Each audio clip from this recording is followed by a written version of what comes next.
आज हमारा विषय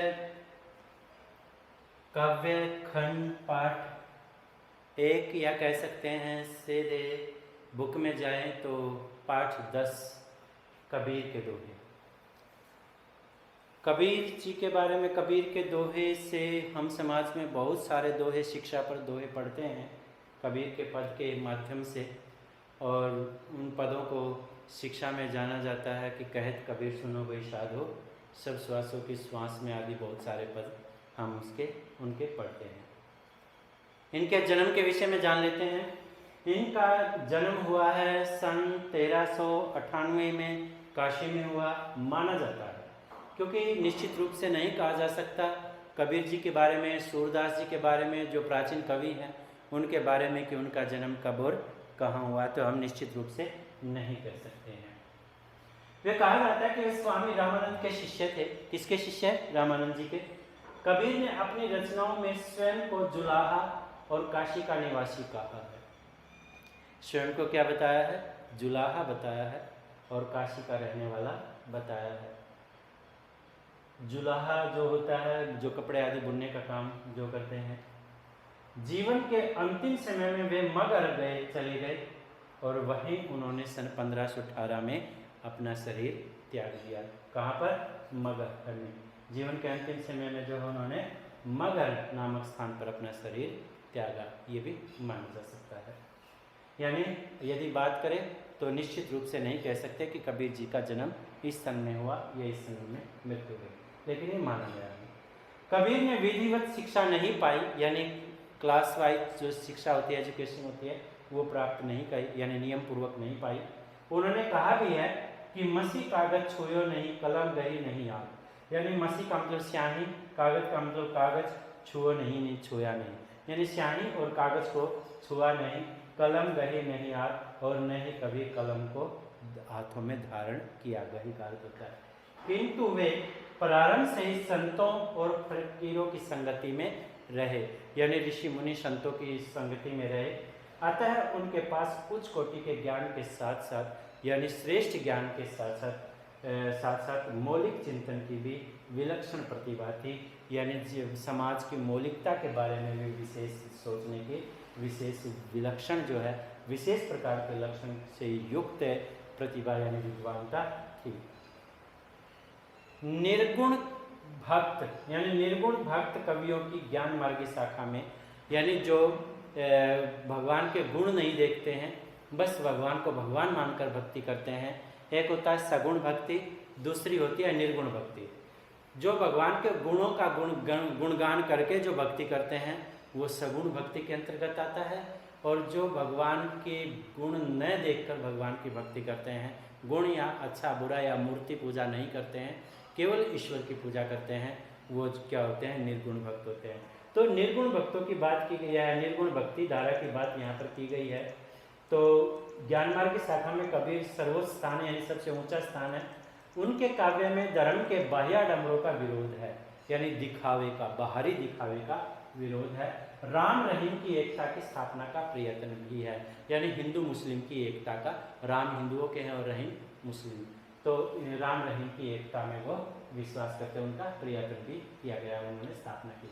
उन्होंने जातिगत और धार्मिक, यानी जातिया और धर्म का पक्षपात का बार बार खंडन किया है, यानी धर्मों में और जातियों में आपस में किसी प्रकार का भेदभाव नहीं होना चाहिए। जो पक्षपात होता है उसका जो है इन्होंने खंडन किया है, विरोध किया है।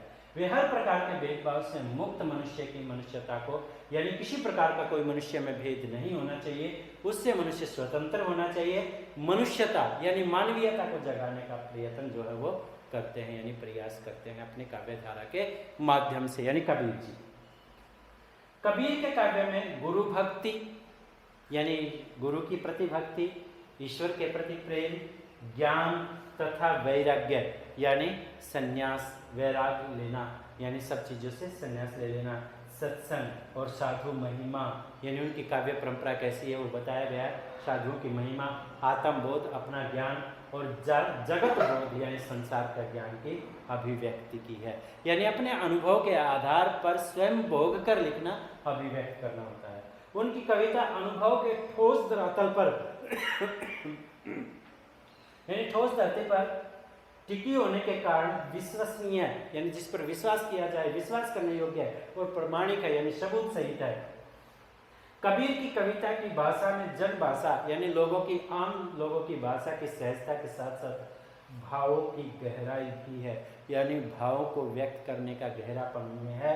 उनकी काव्य भाषा में दार्शनिक चिंतन को यानी फिलोसफी यानी दार्शनिक का मतलब तत्व को, छोटे छोटे तत्वों को, सूक्ष्म से सूक्ष्म तत्वों को जाना जाए, ऐसी सोच, ऐसे विचार सहज रूप में व्यक्त करने की उनकी कविता में शक्ति होती है। तो उनकी कविता की प्रशंसा यहाँ पर की गई है। कैसी है? कबीर ने रचनाएं मूलतः किसमें की है? मूलतः साखी लिखी हैं, जो एक प्रकार के छंद भी होते हैं, हिंदी परंपरा के अवधि ब्रज भाषा आदि में लिखे जाते हैं, साखियाँ लिखी जाती हैं, शब्द लिखे जाते हैं, शब्द नहीं शब्द लिखे जाते हैं, और रमैनी, ये जो विधियाँ हैं काव्य की, उनमें रचे हैं। उनकी रचनाएं मुख्यतः कबीर ग्रंथावली में संग्रहित हैं, यानी सारी रचनाएं कबीर ग्रंथावली में हैं, किंतु कबीर पंथ में बीजक का विशेष महत्व है, यानी बीजक जो ग्रंथावली जिसमें बीज रूप लिया गया है वो महत्वपूर्ण है।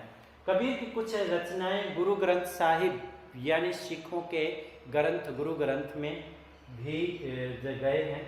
तो पहले पद में हिंदू और मुसलमान दोनों के धर्माचरण पर प्रहार करते हुए, यानी यहाँ पर जो कविता में पहला पद दिया गया है वो पद छंद में ही लिखा गया है, और उस पद छंद में हिंदू और मुस्लिम दोनों के धर्म का आचरण क्या है, कैसे कैसे वो धर्म है, उनके बाह्य आडंबर यानी बाहरी दिखावे और कुरीति यानी बुराइयों पर की आलोचना जो है उन्होंने की है।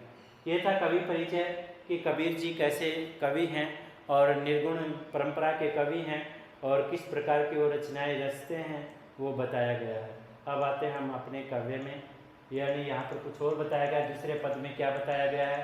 कवि ने खुद को विरहणी स्त्री से की तरह जो अपने पति से बिछड़ी हुई है ऐसी स्त्री के रूप में प्रस्तुत करते हुए प्रियतम के घर लौटने की आकांक्षा, इच्छा व्यक्त की है।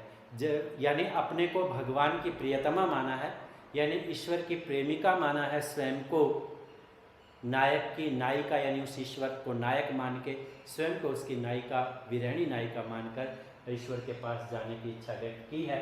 दाम्पत्य प्रेम, पति पत्नी का प्रेम और घर की महत्ता यानी घर का महत्व क्या है, इस पद के केंद्र में है, यानी इसका मुख्य बिंदु है। यानी हमारा घर विशेष रूप से क्या है? ईश्वर के पास जाना ही हमारा विशेष है और घर है।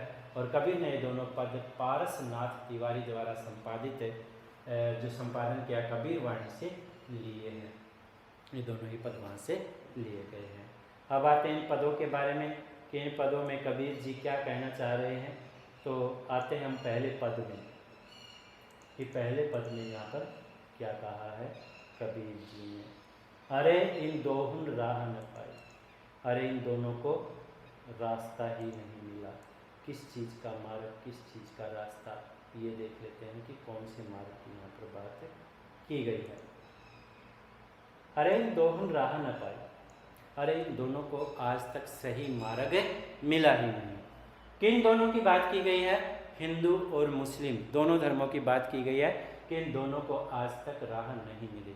एक बार पूरा पढ़ लेते हैं, फिर बताता हूँ इसका अर्थ क्या है। अरे इन दोहन राह न पाई, हिंदू अपनी करे बढ़ाए, गागर छोड़ न दे, वेश्या के पावन करे सोवे, यह देखो हिंदू आए। मुसलमान के पीर ओलिया मुर्गी मुर्गा खाई, खाला तेरी बेटी ब्याह घर में करे बढ़ाई। बाहर से एक मुर्दा लाए, धोए धाए चढ़वाई, सब सखियां मिली जैवन बैठी, घर भर करे बढ़ाई। हिंदू की हिंदुआई देखी, तुर्कन की तुर्काई, कह कबीर सुनो भाई साधु, कौन रहा हवे जाई। सांकेतिक पद्यांश हमारी हिंदी की पाठ्य पुस्तक अंतरा भाग 1 में संकलित काव्य पाठ कबीरदास के पद से अवतरित है। इस पद्यांश के या काव्यांश के लेखक कबीर जी हैं, यानी सुप्रसिद्ध भक्तिकालीन कबीर द्वारा रचित कबीरदास के पद से अवतरित है। इस पद्यांश में कबीर जी ने हिंदू और मुस्लिम दोनों ही धर्मों की आलोचना की है। अब क्या आलोचना की है कि अरे दोनों राह न पाई, अरे हिंदू और मुस्लिम हैं, इन दोनों धर्मों को सही मार्ग आज तक नहीं मिला। हिंदू अपने करे बड़ाई गागर छूने दे, हिंदू अपनी ही बड़ाई करता है, अपने ही कि मैं ही बड़ा हूँ, मैं ही सबसे बड़ा धर्म हूँ, और किसी को अपने मटके को यानी घर के बर्तनों तक को छूने नहीं देता। अर्थात हिंदू धर्म में छूत अछूत का भेदभाव है, यानी जाति का बड़ा छोटा भेदभाव है। वेश्या के पावन तरह सोए, यह देखो हिंदुआई वेश्याओं के पैरों के नीचे यानी चरणों में जाकर सोते हैं, यह देख लो, ये है हिंदू, यानी यह हिंदूपना है, यानी हिंदुओं की आलोचना की। दूसरे पद में आ जाते हैं, मुसलमान के पीर ओलिया मुर्गी मुर्गा खाई, खाला केरी बेटी ब्याही घर में करे सगाई। यानी मुसलमानों को देखें तो मुसलमान के जो पीर ओलिया यानी पुजारी जो हैं, पुजारी हैं, मौला हैं, जो मस्जिदों में पूजा करते हैं, वो देखो भगवान की तो पूजा करते हैं, ऊपर से मुर्गे मुर्गी मार के खाते हैं, यानी जीव को खाते हैं। और खाला मौसी के बेटी ब्याह, यानी मौसी के घर में ही अपनी बेटी के विवाह कर देते हैं, घर में करे सगाई, और घर के घर में ही सगाई ब्याह कर देते हैं। बाहर से एक मुर्दा लाए धोए धाए चढ़वाए, बाहर से एक मुर्दा लाते हैं यानी लाश लाते हैं, मार के लाते हैं किसी जीव को, और धो धा के अपने ईश्वर को चढ़ा देते हैं। सब सखियां मिली जीवन बैठी, और सभी सखियां सभी मित्र जीवने के लिए यानी उसको भोजन के रूप में खाने के लिए एक साथ बैठ जाते हैं, और घर भर में यानी घर घर घूम के बड़ाई करते, बहुत अच्छा बना था, बहुत अच्छा बना था। हिंदू की हिंदुआई देखी, तुर्कन की तुर्काई, यानी हमने हिंदुओं के हिंदूपना देख लिया, और तुर्कियों का, क्योंकि तुर्क देश से आए थे मुस्लिम, तो इसलिए तो हमने तुर्कियों का यानी तुर्क यानी मुसलमानों का हमने देख लिया कि कैसे हैं मुस्लिम। कहे कबीर सुनो भाई साधो कौन रहा वे जाए, कबीर जी कहते हैं कि हे सज्जनों सुनो, इनको पता ही नहीं कि ये किस रास्ते पर जा रहे हैं। ये बात आज देख लिया कि कैसे हिंदू हैं, कितने महान हिंदू हैं, ये बता दिया कि हिंदू कैसे हैं। आकि वैसे तो कहते हैं कि हम हिंदू हैं, हम बड़े बनते हैं, लेकिन क्या करते हैं, अपने घर के बर्तनों तक को छूने नहीं देते, और वेश्याओं के पास जाते, वेश्याओं के, ये है हिंदूपना, ये है तुम्हारा सनातन, ये है तुम पवित्र हिंदू। ये बात की। दूसरी मुसलमानों के दूसरे धर्म की बुराई भी करते हुए यहाँ पर कबीर जी कहते हैं, कबीर केवल हिंदू या केवल मुसलमान की बुराई नहीं करते हैं, ये दोनों की बुराई करते हैं। कि इनके पील और जैन पंडे पुजारी क्या करते हैं, वही इनके वो भी तो मुर्गे मुर्गी खाते हैं, मार के खाते हैं, और मौसी के घर ही सगाई ब्याह कर देते हैं। मौसी की लड़की क्या होती है, बहन ही तो होती है, इनको ये भी नहीं पता कि क्या होता है क्या नहीं होता है। ये कबीर जी ने आलोचना की इस प्रकार की, ये मुस्लिम धर्म में क्या होता है हमें इससे कोई मतलब नहीं है। और कबीर जी ने यही आलोचना की है कि बाहर से एक मुर्दा लाते हैं और उसको पका के और उसको चढ़ा देते हैं अपने ईश्वर को, अल्लाह को, और फिर सभी जीवने बैठ जाते हैं, उसको खाने के लिए बैठ जाते हैं, घर घर में बड़ाई करते हैं। अरे ये कौन सी मनुष्यता है, कौन सी मानवता है जो एक जीव को मार के खाते हैं और फिर बड़ाई करते हैं, ये कौन सा त्यौहार है भाई। ये बात यहाँ पर की गई है। यहाँ पर हम जानते हैं कि कौन सा मुर्दा लाते हैं, किसको मारते हैं, किसको काटते हैं, हम जानते हैं। यहाँ पर विशेष बात जो है वो कहने की जरूरी नहीं है कहना, यहाँ कबीर जी सीधा सा कहना चाहते हैं कि क्या यहाँ पर कहा गया है। और ये देखो तुर्कनों की तुर्काई, देख लिया कि किस प्रकार जो है घर घर बड़ाई करते हैं। ये तुर्कन की तुर्काई मुसलमानों की, मैंने हिंदुओं का हिंदुआईपन देख लिया और मैंने मुसलमानों का मुस्लिमपन देख लिया है। और हे साधो हे सज्जनों सुनो, सही व्यक्ति वही है जो इन दोनों के पास नहीं जाता है और ये पता नहीं कौन सी राह पर जा रहे हैं, इनको नहीं पता है, ये कहा गया है। तो ये इसका अर्थ था। बात करें यहाँ पर कुछ अलंकार जो है वो हम देखें तो यहाँ पर जो है मुर्गा मुर्गी शब्द है, तो यहाँ पर अनुप्रास अलंकार का प्रयोग किया गया है। इसके बाद जो है दोहे धाये में अनुप्रास अलंकार का प्रयोग यहाँ पर किया गया है। और बात करें हिंदू की हिंदुआई में, यहाँ पर जो अनुप्रास अलंकार का तुर्कन की तुर्काई में तय किया गया, यहाँ अनुप्रास अलंकार का प्रयोग किया गया है। यहाँ पर आप देख लेते हैं, ये तो अलंकार है, कोई और विशेष नहीं है, तो बाकी चीज़ें देख लेते हैं। इसमें क्या है, इसमें छंद की बात करें तो पद छंद है, और रस गुण की बात करें तो यहाँ पर रस जो है वो यहाँ पर उन्होंने प्रयोग किया, शांत रस का प्रयोग किया गया है। एक दूसरे हिंदू मुस्लिम की आलोचना करके यहाँ पर प्रयोग किया गया है। और गुण जो है वो माधुर्य गुण ही है।